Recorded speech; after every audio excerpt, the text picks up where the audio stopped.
Hello. I want to tell you about another experience that I had um, that was pretty incredible and quite amusing. This was another ayahuasca retreat that I went to a few months back. And it was a really beautiful space in the mountains, had a creek, and it was sacred, beautiful land with really old, ancient trees, beautiful home, amazing shaman that was leading it that took us through the ceremony. He served the tea. And I was waiting for something to kick in. I felt a few of the vibrations moving through me, but nothing really. And then, the real question I had was like, so what's the big reveal? What's my next career? And so I was kind of asking my higher self or, Aya or, the beings in these other dimensions. I was, so what's my next career? And I didn't hear anything at first. And then I heard, you're going to need to take some more tea for us to show you that. I was like, I don't really want to do any more tea. I think I've had enough. And I'm like, all right, that's what I heard. So I waited, and after maybe 10 or 15 minutes, all right, fine, I'll go get some more tea. So I got a little bit of tea, additional tea, went back and sat down. And then I said, all right, so show me. So initially, she said, well, what if you're destined to become a sun? And then I saw all this light, and I was like, oh, interesting. I hadn't even thought of that. And then she said, what if you're destined to become a moon? I was like, then she showed me like the magnetics, like of the moon with the water and, the waves and so on, and a luminary in the night sky. I was like, wow, okay, all right. And then she's like, well, what if you're destined to become a rock? And I was like, well, that would be really funny. And she's like, no, seriously, a rock. I mean, all of that to become a rock?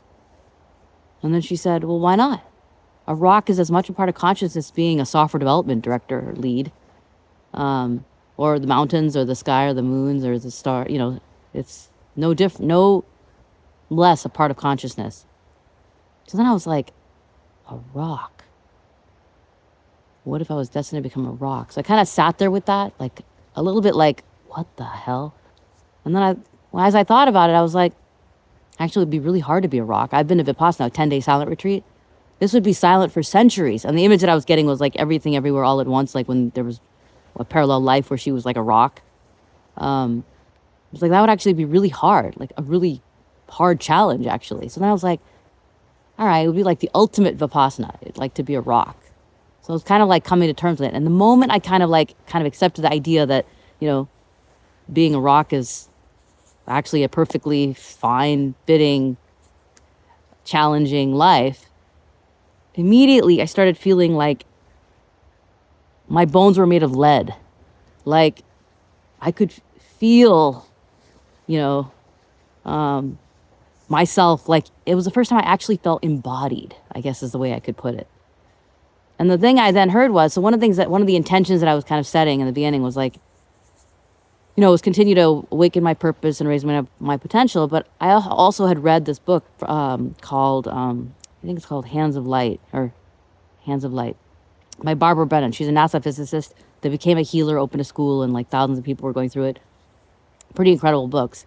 But in there, she talked about, and she's a physicist, so she, started to bring it into more scientific terms. But she described human sense perception and different levels of it. And the higher levels you get, the more healing power you have, and the more of reality, the nature of reality, you start to understand. So she talked about at level 9 of human sense perception, that the guides will actually come through your hands and conduct surgeries, like that level of healing. So I was like, wow, that would be so cool. I don't know if that's possible or destined, but I thought it'd be so cool. So I was kind of like, well, it'd be cool if I could start to see how she's able to see how energy flows and in the chakras and the energy system, and like she can see what's wrong with people and how she can, like, when they need help, she can actually help heal them. So I was like, that would be super cool. Anyways, at this moment when I was like feeling completely embodied, where my bones were made of lead, I then heard her speak, and she said, you talk about like level 9 of human sense perception. She's like, you're not even home. You're not even here. You got to be in your body first if you're going to do anything out there. And then, she said, there's really nothing to become, or no one to be, or nothing to do. You actually just need to be right here, like right here in your body. And then as soon as like I did, and I started seeing more light, and then I started feeling the sense of ease. And when I went downstairs, when they broke the ceremony, they closed the ceremony, I went downstairs for food.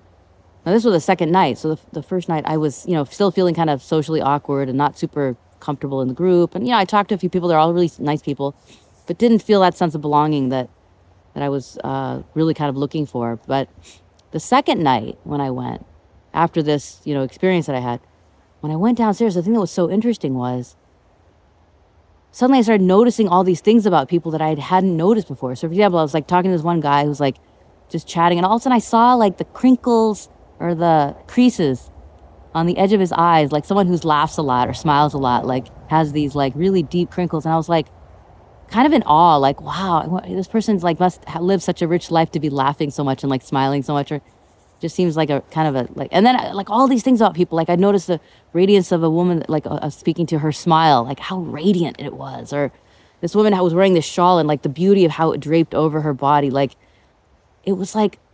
And suddenly I heard my higher self speak to me and say, like, there is so much beauty in the mundane, what you consider the mundane, in the day-to-day, in the ordinary life. That's where there's so much beauty.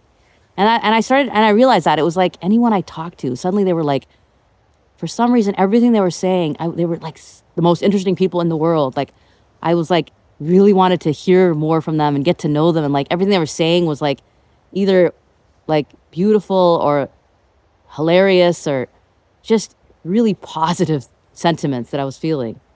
Like felt like I was like falling in love with everyone that I was speaking with.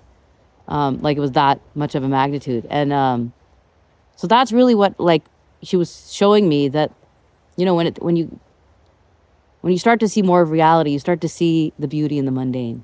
So that's just a brief little tidbit. And so when I came back, I realized like I need to just embrace the day to day.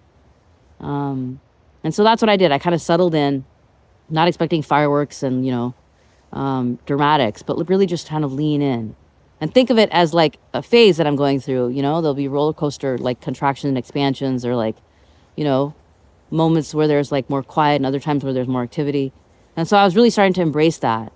And what was interesting was like, as I started to do that, I started to feel like, and I would continue, clearing and, meditating, do my yoga. But it was starting to like wear off, like all the stuff that I was feeling before. And so I noticed at one point, I really felt like cleaning one of my son who went off to college, his room. And so like I went in there and I started clearing it. And it was like this cathartic kind of feeling. I hadn't cleaned it since he left a couple years ago, a year and a half ago. And then as soon as I did that, my younger son's like, hey, if you ever feel inspired to like, work on my room, I would love it. I'm happy to do it with you. So then I was like, oh, he's inviting me in, which, rare occurrence. So, and I was like, all right. And I cleared that. And then I was like, wow, I'm kind of on a roll here. So then I was like, I'm going to work on like the pantry. I was kind of feeling like I was ready to work on the pantry. I haven't worked on it since we moved in, basically almost a decade ago. So it was interesting because I went in there and was like, oh my gosh, it's going to be overwhelming. There's like, up to the ceiling of shelves and like millions of items in there.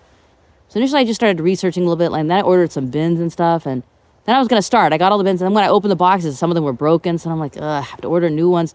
And I started noticing, and then I ended up like getting into an argument with my husband, and I was struggling with something I was working on. And then like as I worked through those, then it cleared, and then I was able to like go back to this project. So I started realizing that my lived environment was becoming a reflection of my inner state. Like when I cleared here, or when I dealt with things that came up, I was able to go to deeper and deeper levels of clearing in the space. And so I took it as far as the garage, and then it fell apart. I ended up having all kinds of obstacles that I continue to work through. And interestingly, my husband now, given all the clearing that I've been doing, especially, since I just got back from a absolutely incredible, like, breakthrough experience at Vipassana, the 10-day silent retreat. And he's been like, unlike I've ever seen him in his whole life, honestly, clearing every drawer, every cabinet, every inch of the garage, thoroughly like clearing it. And he's someone that likes to, keep stuff for many, many years.